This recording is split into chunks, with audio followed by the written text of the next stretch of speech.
నిఠారి village, Noida, Uttar Pradesh. ఉత్తరప్రదేశ్‌లో నిఠారి అని ఒక విలేజ్ ఉంది. ఆ విలేజ్‌లో ఒక సైడ్ అంతా రిచ్ పీపుల్ ఉండేవాళ్ళు. ఇంకో సైడ్ మొత్తం పూర్ పీపుల్ ఉండేవాళ్ళు. సేమ్ మనం 'లైఫ్ ఈజ్ బ్యూటిఫుల్' మూవీలో చూసినాం గదా! సేమ్ అదే విధంగా ఈ రిచ్ పీపుల్ ఉండే ఏరియాకి మొత్తం ఒక గేటెడ్ కమ్యూనిటీ లాగా మంచి సెక్యూరిటీతో ఉండేది. ఈ పూర్ పీపుల్ ఉండే వాళ్ళు మొత్తం ఒక బస్తీలాగా ఉండేది. అంటే అక్కడ ఉండే పబ్లిక్ మొత్తం అక్కడే చిన్న చిన్న వర్క్స్ చేసుకుంటూ లైక్ అబ్బాయిలు మొత్తం ఆటో నడపడం గానీ, ఈ లేబర్ వర్క్స్ గానీ, అండ్ అమ్మాయిలు మొత్తం ఈ పెద్ద పెద్ద ఇంట్లోకి వెళ్ళి ఇళ్లల్లో పని చేసి ఎంతో కొంత డబ్బులు సంపాదించేవాళ్ళు. అలా వాళ్ళు రోజు మొత్తం కష్టపడి ఎంతో కొంత డబ్బులతోటి వాళ్ళ లైఫ్ వాళ్ళు చాలా హ్యాపీగా లీడ్ చేస్తుండేవాళ్ళు. అలా హ్యాపీగా గడుస్తున్న వీళ్ళ లైఫ్‌లో 2003లో ఒకరోజు అక్కడున్న ఫ్యామిలీలో ఒక 10 ఏళ్ల అమ్మాయి కనిపించకుండా పోయింది. స్టార్టింగ్‌లో ఆ అమ్మాయి ఆడుకోవడానికి ఎక్కడికన్నా వెళ్ళిందేమో అనుకున్నారు. కానీ రాత్రి గడిచినా గూడా ఆ అమ్మాయి ఇంటికి రాకపోవడంతోటి ఆ ఫ్యామిలీ వాళ్ళకి మెల్లగా టెన్షన్ మొదలైంది. సో, వెంటనే ఈ విషయాన్ని మొత్తం ఆ ఏరియాల వాళ్ళకి చెప్పేసి అందరూ కలిసి ఒకరోజు మొత్తం వెతికిర్రు. కానీ ఎంత వెతికినా గూడా ఆ అమ్మాయి గురించి ఎలాంటి ఇన్ఫర్మేషన్ గూడా రాలేదు. వెంటనే ఆ ఫ్యామిలీ వాళ్ళు కంప్లెయింట్ ఇవ్వడం కోసం దగ్గరలో ఉన్న పోలీస్ స్టేషన్‌కి వెళ్ళిర్రు. అక్కడికి వెళ్ళి ఈ పాప మిస్ అయిందని చెప్పగానే ఆ పోలీస్ వాళ్ళు చెప్పిన విషయం ఏందంటే, "ఆ పాప ఎక్కడికో ఆడుకోవడానికి వెళ్ళి ఉంటదిలే. ఆమెనే కొంచెం సేపయితే ఆమెనే వచ్చేస్తదిలే" అని చెప్పేసి కంప్లెయింట్‌ని కూడా ఫైల్ చేయకుండా వాళ్ళని పంపించేసిర్రు. అండ్ పోలీస్ వాళ్ళు చేసిన బిగ్గెస్ట్ మిస్టేక్ అదే. అండ్ ఆ మిస్టేక్ చేయడం వల్లనే ఈ కేసు ఒక సెన్సేషనల్‌గా మారింది. అదెందుకో నేను ముందు ముందు చెప్తా. సో, అలా పోలీస్ వాళ్ళు వాళ్ళని పంపించిన వెంటనే ఆ ఫ్యామిలీ వాళ్ళు కొన్ని రోజులు ఆ పాప గురించి వెతికిర్రు. అండ్ ఆ పాప గురించి ఎలాంటి ఇన్ఫర్మేషన్ తెలియకపోవడంతోటి మెల్లమెల్లగా వాళ్ళు గూడా మర్చిపోవడం స్టార్ట్ జేషిర్రు. సో, అలా కొన్ని రోజులైన తర్వాత ఇంకొక అమ్మాయి గూడా అదే విధంగా కనిపించకుండా పోయింది. స్టార్టింగ్‌లో వీళ్ళు గూడా ఎక్కడికన్నా ఆడుకోవడానికి వెళ్ళిందేమో అనుకున్నారు. కానీ ఆ పాప గురించి ఎంత వెతికినా గూడా ఎలాంటి ఇన్ఫర్మేషన్ తెలియలేదు. వెంటనే వీళ్ళు గూడా కంప్లెయింట్ ఇవ్వడం కోసం పోలీస్ స్టేషన్‌కి వెళ్తే అక్కడున్న పోలీస్ వాళ్ళు మళ్ళీ ఆ పాప ఆడుకోవడానికి వెళ్ళి ఉంటది. ఆమెనే వస్తదిలే అనుకోని ఒక కంప్లెయింట్‌ని గూడా రిజిస్టర్ చేయకుండా వాళ్ళని పంపించిర్రు. అండ్ వాళ్ళు గూడా కొన్ని రోజులు వెతికిర్రు. మెల్లమెల్లగా ఆ పాపను గూడా మర్చిపోవడం స్టార్ట్ జేషిర్రు. ఇలా ఒకరు గాదు, ఇద్దరు గాదు 2002 నుంచి 2005 వరకు ఏకంగా 25 మంది పిల్లలు కనిపించకుండా పోయిర్రు. అండ్ వాళ్ళ గురించి ఎలాంటి ఇన్ఫర్మేషన్ గూడా తెలియలేదు. అండ్ వాళ్ళందరి గురించి కూడా కంప్లెయింట్ ఇవ్వడానికి వెళ్తే పోలీస్ వాళ్ళు కంప్లెయింట్‌ని రిజిస్టర్ చేయకుండా వాళ్ళే ఆడుకోవడానికి వెళ్ళిర్రు. వాళ్ళే వస్తారులే అని జెప్పి లైట్ తీసుకొని పంపించిర్రు. అసలు ఒక్కొక్కరిగా పిల్లలు ఎక్కడికెళ్ళిర్రు అండ్ వీళ్ళందరూ కనిపించకుండా ఎక్కడికి వెళ్ళిర్రు? అసలు వాళ్ళకేం జరిగింది? అండ్ ఈ కేస్ అప్పట్లో ఒక సెన్సేషనల్‌గా మారింది. అండ్ ఈ కేస్ గురించి చెప్పే ముందే అందరికీ చెప్తున్నా, ఎవరైనా వీక్ హార్టెడ్ పర్సన్స్ గానీ, సెన్సిటివ్ పర్సన్స్ ఉంటే మాత్రం ఈ కేస్‌ని ఇంతటితోటి స్కిప్ జేసేయండి. ఎందుకంటే ముందు ముందు చాలా దారుణాలుంటాయి. అండ్ ఇంకొక విషయం ఏందంటే, ఈ వీడియో ఎండింగ్‌లో నేను ఒక చిన్న విషయాన్ని షేర్ చేసుకుందాం అనుకుంటున్నా. సో, వీడియోని స్కిప్ చేయకుండా లాస్ట్ వరకు చూడండి. కొంచెం వీక్ హార్టెడ్ పర్సన్స్ ఉంటే స్కిప్ చేసేయండి. అసలు ఈ కేస్‌లో ఏం జరిగిందో క్లియర్‌గా తెలుసుకుందాం.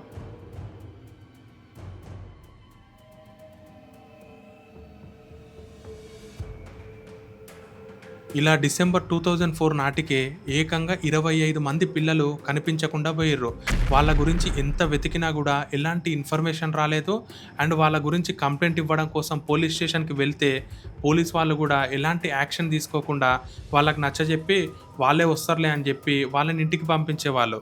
అండ్ ఆ పేరెంట్స్ గూడా కొన్ని రోజులు బాధపడి మెల్లమెల్లగా వీటిని గూడా మర్చిపోయేవాళ్ళు. ఇలా గడుస్తూ ఉండగా జనవరి 2005లో రంపి అనే అమ్మాయి గూడా ఇదే విధంగా కనిపించకుండా పోయింది. కానీ ఇక్కడ ట్విస్ట్ ఏందంటే, కనిపించకుండా పోయిన పిల్లలందరూ గూడా ఈ రిచ్ ఏరియాలో D5 అని ఒక విల్లా ఉంటది. ఆ విల్లా పక్కకి వెళ్ళిన తర్వాతనే కనిపించకుండా పోయిరనే టాకొచ్చింది.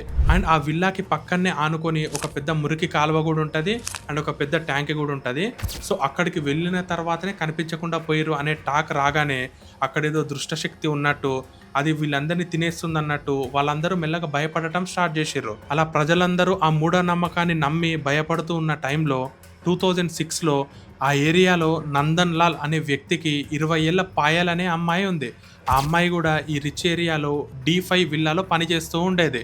సో, ఒకరోజు ఆ అమ్మాయి పనికి వెళ్తున్నా అని ఇంట్లో చెప్పి బయలుదేరింది. కానీ ఆ రోజు రాత్రి గడిచినా గూడా ఆ అమ్మాయి ఇంటికి తిరిగి రాలేదు.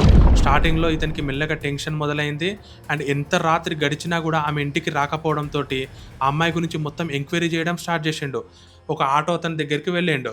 సో, అతనికి ఇట్లా పాయల్ అనే అమ్మాయిని జూసినావా అని అడిగితే, అప్పుడు ఆ ఆటో అతను, "అవును, నేను ఈ అమ్మాయిని జూషినా. ఆ అమ్మాయిని నేనే D5 విల్లా ముందు డ్రాప్ జేషినా" అని జెప్పిండు.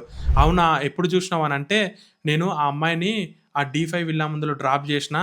డ్రాప్ చేసిన వెంటనే ఆ అమ్మాయి నాకు డబ్బులు కూడా ఇవ్వలేదు. ఒక 2 మినిట్స్ ఉండు నేను ఇప్పుడే డబ్బులు తెస్తా అని చెప్పేసి ఆ విల్లా లోపటికి వెళ్ళింది. చాలా సేపు అయినా కూడా ఆ అమ్మాయి రాకపోవడంతోటి నేనే వెళ్ళి అక్కడ కాలింగ్ బెల్ ఒత్తినా. ఇంతలో ఒక పర్సన్ వచ్చేసి ఏంది అని అడిగితే, ఇక్కడ అమ్మాయి వచ్చింది కదా! నేనే డ్రాప్ చేసిన ఇందాక డబ్బులు ఇవ్వలేదు అని చెప్తే, ఆ అమ్మాయి ఎప్పుడో వెళ్ళిపోయింది అని చెప్పిండు. నేను ఒక్కసారిగా షాక్ అయినా. ఎందుకంటే నేను ఇంతసేపు గేట్ దగ్గరే ఉన్నా. ఎవరు కూడా అక్కడి నుంచి వెళ్ళలేదు. సో వెంటనే అతనికి ఎవరు వెళ్ళలే కదా! నేను అక్కడే ఉన్నా అని చెప్తే, వెనక డోర్ నుంచి వెళ్ళింది అని చెప్పిండు. సరే అని నేను అక్కడి నుంచి వచ్చేసిన అని చెప్పిండు. సో ఈ విషయం తెలిసిన వెంటనే నందన్ లాలు ఆ విల్లా దగ్గరికి వెళ్ళి కాలింగ్ బెల్ ఒత్తిండు. కానీ ఆ ఇంట్లో నుంచి ఎవ్వరు రాలేదు. వెంటనే అతను పోలీస్ స్టేషన్‌కి వెళ్ళి జరిగింది మొత్తం చెప్పి కంప్లెయింట్‌ని రిజిస్టర్ చేయమని చెప్పిండు. అప్పుడు పోలీస్ వాళ్ళు చెప్పిన విషయం ఏందంటే, ఆ అమ్మాయి ఎవరితోటో పారిపోయి ఉంటది. ఆమెనే 2, 3 రోజులకు వచ్చేస్తుందిలే అని చెప్పేసి అతనికి ఒక మాట అనేసి అక్కడి నుంచి పంపించేసిర్రు. అది విన్న ఆ ఫాదరు పోలీస్ వాళ్ళని చాలా రిక్వెస్ట్ చేసిండు. ఎలాగైనా వెతకండి అని.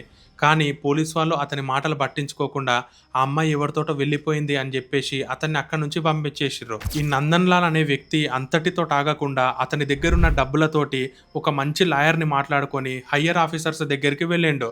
అక్కడికి వెళ్ళిన తర్వాత ఇంతమంది చనిపోయినా గూడా ఎలాంటి యాక్షన్ తీసుకోలేదని చెప్పగానే వెంటనే ఈ పోలీస్ స్టేషన్‌కి ఆర్డర్స్ పాస్ చేసిర్రు. వీలైనంత తొందరగా ఈ వరుస మిస్సింగ్స్ వెనుక ఏముందో కనిపెట్టమని చెప్పిర్రు. సో వెంటనే పోలీస్ వాళ్ళు గూడా ముందుగా ఈ మిస్ అయిపోయిన పాయల్ అనే అమ్మాయిది మొబైల్‌ని ట్రేస్ చేయడం స్టార్ట్ చేసిర్రు. ఈ అమ్మాయి చివరిసారిగా ఈ D5 అనే విల్లాలోనే ఈ అమ్మాయి మొబైల్ యాక్టివేషన్ ఉన్నట్టు తెలిసింది. అంతేగాకుండా ఈ Nandan Lal and auto driver చెప్పిన మాటల ప్రకారం గూడా ఈ పోలీస్ వాళ్ళకి ఆ విల్లా పైనే డౌట్ ఉండేది. వీళ్ళు వెంటనే ఆ విల్లా దగ్గరికి వెళ్ళి గేట్ దగ్గరున్న బెల్‌ని రింగ్ చేయగానే మోనిందర్ సింగ్ అనే ఒక పర్సన్ వచ్చిండు. సో అతనికి జరిగిందంతా చెప్పగానే అతను చెప్పిన విషయం ఏందంటే, సార్ నేను ఇక్కడికి చాలా రేర్‌గా వస్తుంటా. యాక్చువల్‌గా నేను నా ఫ్యామిలీ మొత్తం ఉండేది చండీగఢ్‌లో. అప్పుడప్పుడు ఇక్కడికి వస్తుంటా సార్ రిలాక్సేషన్ కోసం అని చెప్పిండు. అతను చెప్పింది నిజమా కాదా అని ఎంక్వైరీ చేస్తే అతను చెప్పింది నిజమే అని తెలిసింది. అండ్ అతను చెప్పిన ఇంకొక విషయం ఏందంటే, ఈ విల్లాలో నాకంటే ఎక్కువ నా సర్వెంట్ సురేందర్ కోహ్లీ ఉంటాడు అని చెప్పిండు. సో వెంటనే వీళ్ళిద్దరిని స్టేషన్‌కి తీసుకెళ్ళి వీళ్ళ స్టైల్‌లో ఇంటరాగేట్ చేయడం స్టార్ట్ చేసిర్రు. ఈ ఇద్దరిని విడివిడిగా ఎంక్వైరీ చేస్తున్నప్పుడు స్టార్టింగ్‌లో ఇంటి ఓనర్‌కి అడిగితే అతనికి ఏమీ తెలియదు. నేను అప్పుడప్పుడు వస్తున్నా అని చెప్పిండు. అండ్ సురేందర్ కోహ్లీని వీళ్ళ స్టైల్‌లో ఇంటరాగేట్ చేస్తే అతను చెప్పిన షాకింగ్ విషయం ఏందంటే, అవును పాయల్‌ని నేనే చంపేసినా అని చెప్పిండు. మరి బాడీని ఎక్కడ పెట్టినావు అని అడిగితే, ఆమెని చంపేసి విల్లా పక్కనున్న మురికి కాలువలో వేసినా అని చెప్పిండు. మరి అతను చెప్పింది నిజమా కాదా అని తెలుసుకోవడం కోసం వాళ్ళిద్దరిని ఇతను చెప్పిన లొకేషన్‌కి తీసుకెళ్లిర్రు. సో ఇతను చెప్పిన స్పాట్ దగ్గర ఆ మురికి కాలువలో కొంచెం త్రవ్వి చూస్తే కొన్ని ఈ బ్లాక్ కలర్ పాలిథీన్ కవర్స్ కుప్పలు కనిపించినాయి. ఒక 4, 5 మూటల దాకా ఉన్నాయి. సో అవన్నీ కొంచెం డీప్‌గా అబ్జర్వ్ చేస్తే ఒక్కొక్క మూటలో నుంచి ఒక్కొక్క హ్యూమన్ పార్ట్ కనిపిస్తుంది. కొన్ని దగ్గర చేతులు, కొన్ని దగ్గర కాళ్ళు, కొన్ని దగ్గర బట్టలు, షూస్ ఇవన్నీ కనిపిస్తున్నాయి. అవి చూసిన పోలీసులు షాక్ అయ్యిర్రు. సో అవన్నీ బయటికి తీసి చూస్తే అందులో ఆల్మోస్ట్ 17-19 మంది హ్యూమన్ స్కెలిటన్స్ కనిపించినాయి. సో అది చూసిన పోలీసులు అందరూ ఒక్కసారిగా షాక్ అయిపోయారు. అండ్ ఈ బాడీలన్నీ సగమే ఉన్నాయి. ఎవరివి ఇవన్నీ అడిగితే అతను చెప్పిన సమాధానం ఏందంటే, ఈ 2003 నుంచి ఈ 2005 వరకు మిస్ అయిపోయిన ఈ 20-25 పిల్లలందరినీ కూడా నేనే చంపేసిన అని చెప్పిండు. మరి మిగతా బాడీ పార్ట్స్ ఏవి అంటే, ఆ బాడీ పార్ట్స్‌ని మొత్తం నేనే హ్యాపీగా వండుకొని తినేసిన అని చెప్పిండు. అతని స్టేట్మెంట్ విన్న అక్కడ ఉన్నోళ్ళందరూ ఒక్కసారిగా భయంతో వణికిపోయారు.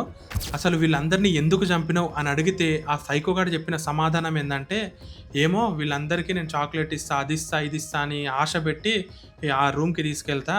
రూమ్‌కి తీసుకెళ్ళిన తర్వాత వాళ్ళని కొట్టడం గానీ ఏదో ఒకటి చేసి చంపేస్తా. తర్వాత నా ఫిజికల్ నీడ్స్‌కి వాడుకుంటా. అండ్ తర్వాత వాళ్ళని ముక్కలు ముక్కలుగా చేసి నాకు నచ్చిన ఆర్గాన్ గానీ, పార్ట్ గానీ నేను ఒక మంచిగా వండుకొని తినేస్తా. మిగిలినది పడేస్తా. అండ్ ఈ ప్రాసెస్ మొత్తం చేసేటప్పుడు నా దగ్గర ఒక ఆత్మ ఉంటది. అదే నాకు సపోర్ట్ చేస్తది అని చెప్పిండు. అసలు అది విన్న తర్వాత అక్కడ ఉన్నోళ్ళందరూ భయపడ్డారు. అండ్ ఇతనికి ఏదైనా మెంటల్ డిసార్డర్ ఉందేమో అని అనుకున్నారు. అండ్ ఈ కేస్‌ని సీబీఐకి హ్యాండ్ ఓవర్ చేసిర్రు. సో ఈ విషయం ఇదంతా చెప్పిన తర్వాత అతనైతే ఒప్పుకున్నాడు గానీ అది నిజమా కాదా అనేది సరైన ఎవిడెన్స్ మాత్రం లేదు. అందుకోసం కోర్టు దగ్గర పర్మిషన్ తీసుకొని వీళ్ళిద్దరిపైన నార్కోటిక్ టెస్ట్ కూడా చేపించిర్రు. సో ఈ నార్కోటిక్ టెస్ట్ చేపించిన తర్వాత ఈ సురేందర్ కోహ్లీ చెప్పింది మొత్తం నిజమే అని ఒప్పుకున్నాడు. అండ్ ఈ ఓనర్ ఉన్నాడు కదా మహేందర్ సింగ్, అతనికి ఈ కేసుకి ఎలాంటి సంబంధం కూడా లేదని కూడా తెలిసింది. అండ్ దానికి ముందు వీళ్ళిద్దరికి కూడా జీవిత ఖైదు విధించిర్రు. కానీ కొన్ని ఇయర్స్ తర్వాత ఈ ఓనర్కి దీంట్లో ఇన్వాల్వ్మెంట్ లేదని అతను వదిలేసారు. అతను ఇప్పటికి ప్రెజెంట్ కూడా బయటనే హ్యాపీగా సేఫ్గా తిరుగుతున్నాడు. అండ్ ఈ సురేందర్ కోహ్లీ మాత్రం జైల్లోనే ఉన్నాడు. సో ఈ కేసు మాత్రం అప్పట్లో నిజంగా ఒక సెన్సేషన్నే క్రియేట్ చేసింది. అండ్ ఈ కేసుని ఆ నిటారి ప్రజలు ఇప్పటికీ కూడా మర్చిపోరు. స్టార్టింగ్లోనే పోలీస్ వాళ్ళు కనుక దీనిపైన యాక్షన్ తీసుకుంటే చాలామంది పిల్లలు బతికేవాళ్ళు. అండ్ ఇంకొంతమంది ఆచూకైతే ఇప్పటివరకు తెలియదు. అదొక అన్సాల్వ్డ్ మిస్టరీగానే మిగిలిపోయింది. అండ్ అంతేకాకుండా ఈ సురేందర్ కోహ్లీ ఆ ఇంటి పక్కన కూడా కొంతమందిని త్రొవ్వి పెట్టిండు. వాళ్ళ బాడీలు కూడా రికవర్ చేసుకున్నారు. ఆ దొరికిన బాడీస్ అన్నిటిని ఈ మిస్ అయిపోయి కంప్లెయింట్ ఇచ్చిన పేరెంట్స్ ఉంటారు కదా! వీళ్ళకి డీఎన్ఏ టెస్ట్ చేయించి మరి వాళ్ళకి ఆ మిగిలిన బాడీ పార్ట్స్‌ని అప్పగించిర్రు. కొన్ని మాత్రం అసలు గుర్తించలేకపోయిర్రు. ఈ పోలీస్ వాళ్ళు గనక స్టార్టింగే ఈ యాక్షన్ తీసుకుంటే బావుంటుండే.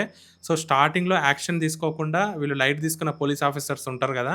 అందులో ఇద్దరు పోలీస్ ఆఫీసర్‌ని గూడా సస్పెండ్ చేసేసిర్రు అప్పట్లోనే. సో, ఇది 'నిటారి కిల్లింగ్స్' స్టోరీ.